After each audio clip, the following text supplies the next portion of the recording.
Olá, eu sou Gabriel Paz, analista da Academia Científica, e agora nós iremos comentar sobre o p-valor e o intervalo de confiança. Caso você queira aprofundar um pouco mais no assunto, consulte o texto no nosso site.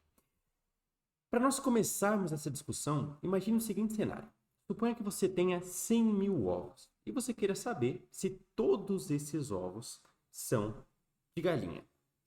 Uma das possibilidades que você pode fazer é pegar todos os ovos e ver se eles são todos iguais. A questão é que isso gastaria muito tempo, mas é uma possibilidade. Outra coisa que você pode fazer, em vez de ver se todos eles são iguais, é buscar um único ovo diferente. Porque se você encontra um ovo diferente, pronto, a sua pergunta está respondida.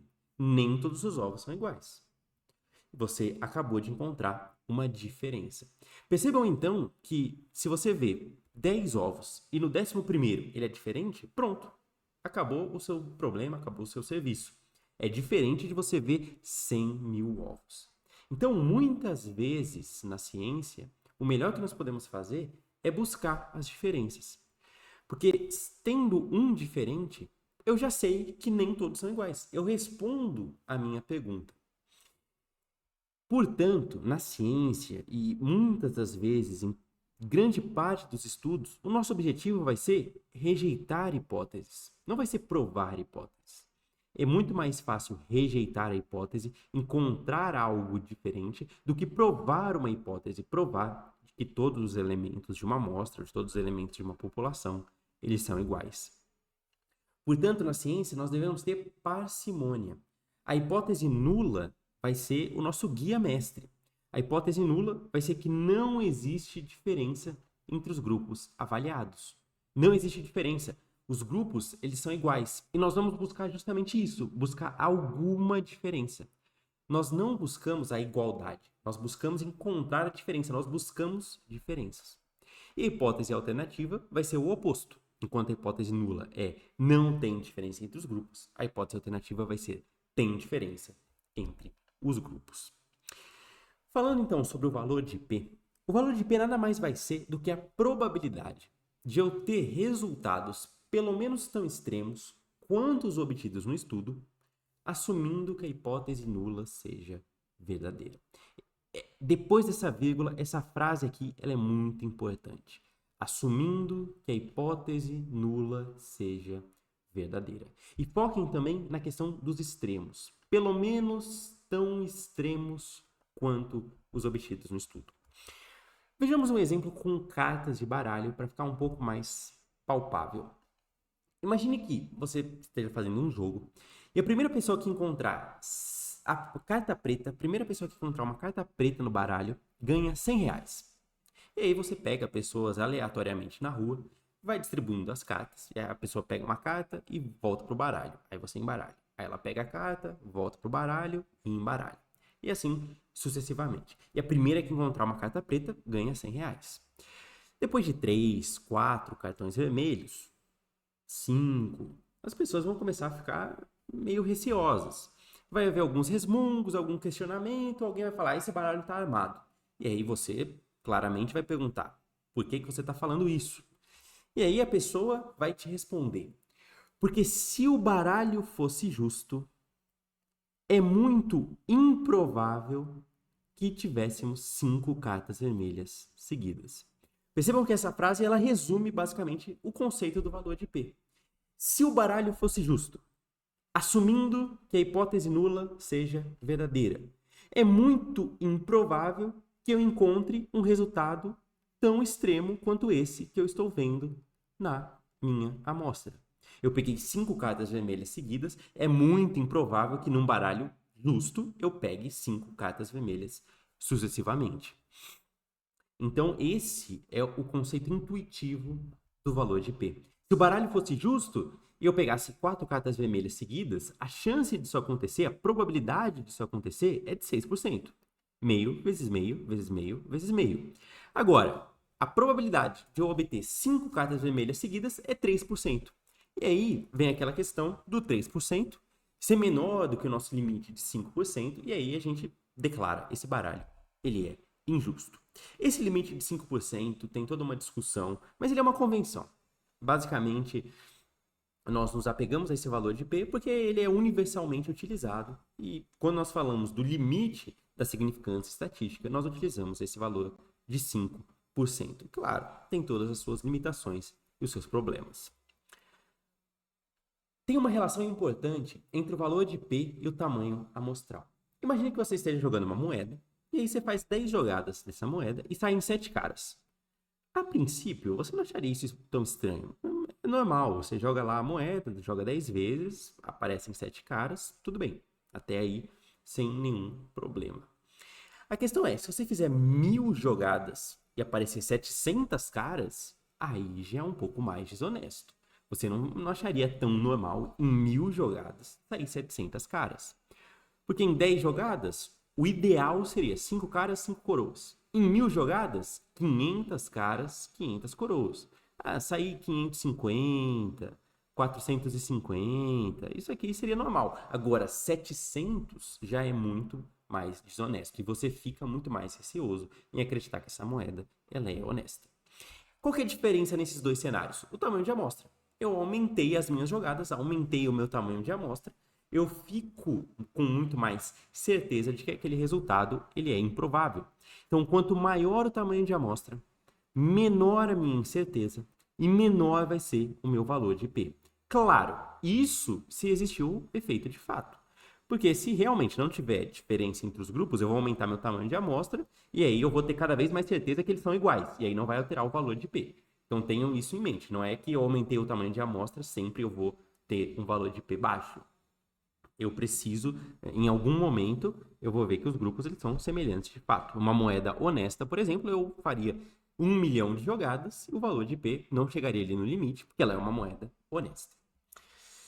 Agora, alguns pontos importantes sobre o valor de P que a gente precisa ter na cabeça. Algumas interpretações erradas que podem aparecer. Você pode imaginar, por exemplo, que se o P ele é igual a 0,02, por exemplo, a hipótese nula tem apenas 2% de chance de ser verdadeira. E você sabe que nós não podemos interpretar o valor de P dessa forma. O P-valor ele é calculado com base na suposição de que a hipótese nula é verdadeira. Eu já estou supondo que a hipótese nula é verdadeira.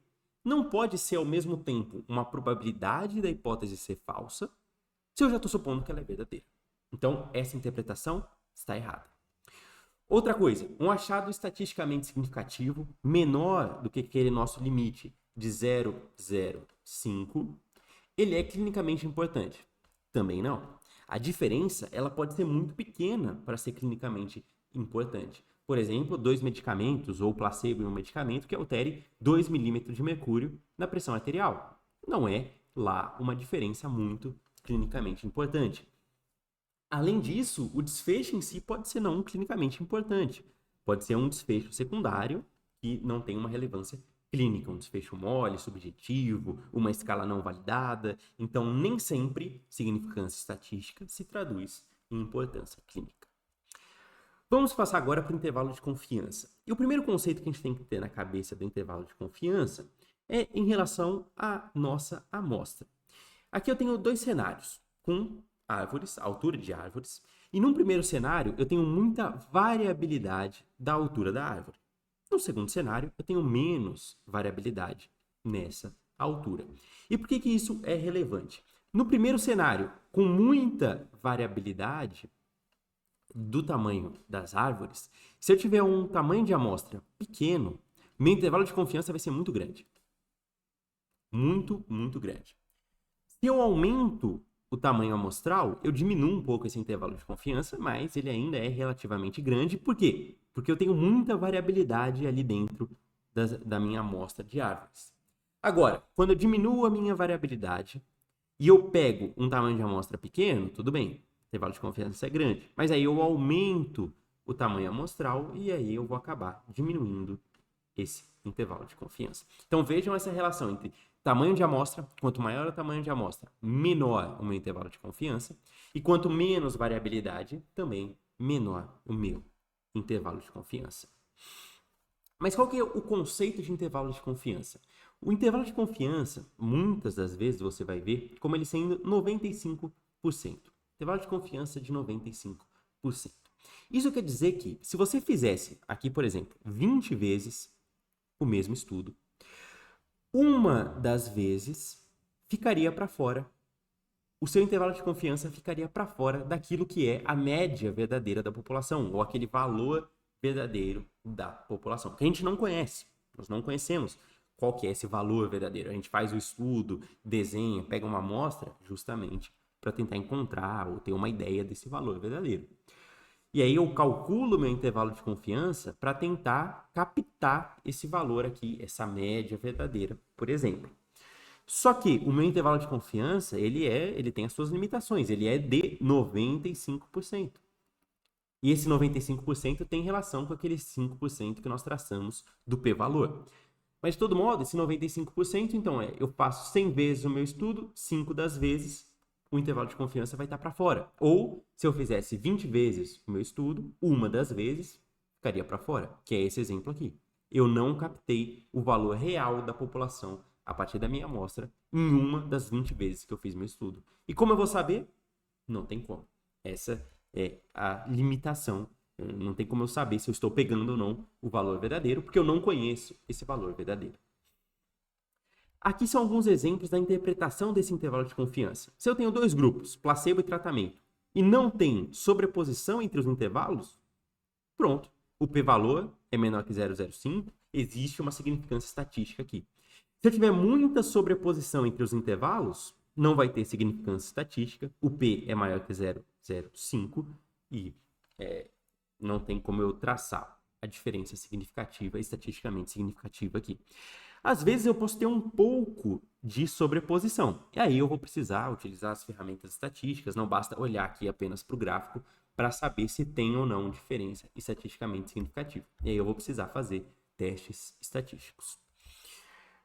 Vendo esses exemplos em uma tabela. Aqui nós temos um modelo de regressão logística que o desfecho foi mortalidade, ou seja, morreu ou não morreu, um desfecho dicotômico. E aqui eu tenho as odds ratio, ou seja, eu tenho uma razão de chances. Quando nós estamos falando de razão, eu tenho que olhar se o meu intervalo de confiança ele está passando pelo 1. Porque se meu intervalo de confiança passa pelo 1, o 1 significa a hipótese nula, significa a ausência de diferença entre os grupos, ou seja, os grupos são iguais. Então, quando passa pelo 1, não temos diferença. E aí, vejam só, aqui eu tenho o estadiamento e aqui eu tenho um nível de marcador tumoral, por exemplo. Aqui o T1 foi a nossa referência, e aí o T2, T3, T4, eu tenho os valores aqui. Percebam, no T4, um estadio mais avançado, eu espero então que a mortalidade seja maior mesmo. Percebam que a minha odds ratio não está passando pelo 1, ela está indo. Então eu tenho aqui o 1, ela está indo de 2,2 até 12,8. Não passa pelo 1, tem significância estatística. Tanto é que o p-valor foi menor que 0,001. Os outros, isso não aconteceu. Aqui passa pelo 1, aqui também passa pelo 1 e aqui também. Por isso, nós podemos ver que p-valor não foi estatisticamente significativo. Agora, quando nós estamos falando, por exemplo, aqui de um modelo linear, que nós não temos uma razão, mas nós temos aqui o coeficiente beta. Percebam, aqui eu vou ter o grau do meu tumor, o grau de diferenciação, aqui o marcador tumoral do mesmo modo. E percebam que aqui eu estou passando agora, a questão é passar ou não pelo zero. Aqui eu passo pelo zero, não tem significância estatística. Aqui eu também alcanço o zero, não chego na significância estatística. Mas aqui não, o zero está fora do meu intervalo de confiança, de menos 2,3 até menos 0,1. O zero está fora. Por isso, a minha significância estatística aqui.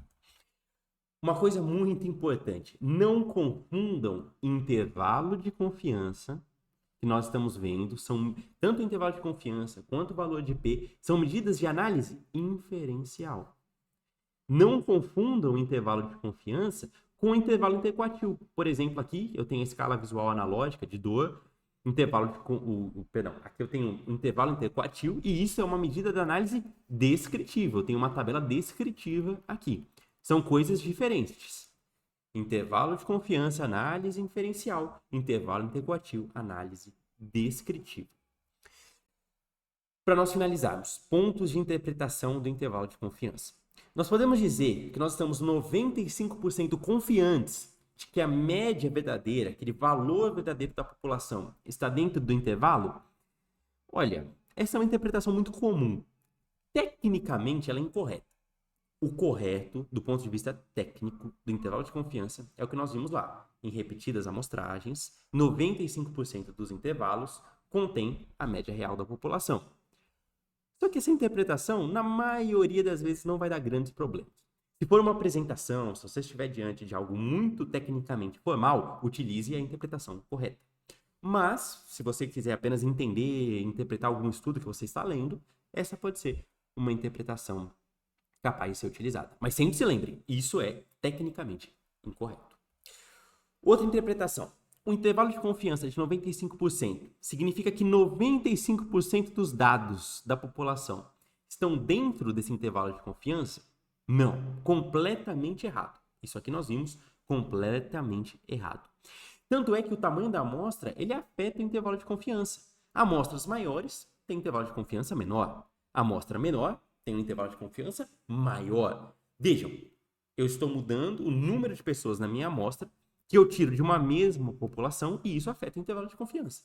Então não tem como correlacionar o intervalo de confiança com quantas pessoas, com quantos dados da minha população está dentro desse intervalo de confiança. Não tem relação um com o outro. E qual que seria a vantagem de intervalo de confiança sobre um valor de P? Por que não só utilizar o valor de P? A questão é que o intervalo de confiança, ele nos dá mais informação do que o valor de P. Ele permite comparar a magnitude de uma diferença. Nós temos noção do tamanho da estimativa. Então, a diferença ela pode ser estatisticamente significativa, pode ter um P menor que 0,05, mas essa diferença pode não ser clinicamente relevante. Se eu falo simplesmente o P-valor, você não sabe se é clinicamente relevante ou não. Você sabe que é estatisticamente significativo. Agora, quando eu dou o intervalo de confiança, aí sim, você sabe se é estatisticamente significativo e você também sabe se é clinicamente relevante. O intervalo de confiança, ele indica se essa significância estatística é apenas uma questão do tamanho de amostra. Isso também é relevante, porque no p-valor não. No p-valor você não sabe se é uma questão do tamanho de amostra ou não. Agora, no intervalo de confiança, você sabe. Você tem noção da variação do intervalo de confiança a partir do tamanho de amostra. Com isso, nós finalizamos o nosso vídeo. Muito obrigado pela sua atenção. Quaisquer dúvidas, entre em contato com o nosso suporte e até a próxima.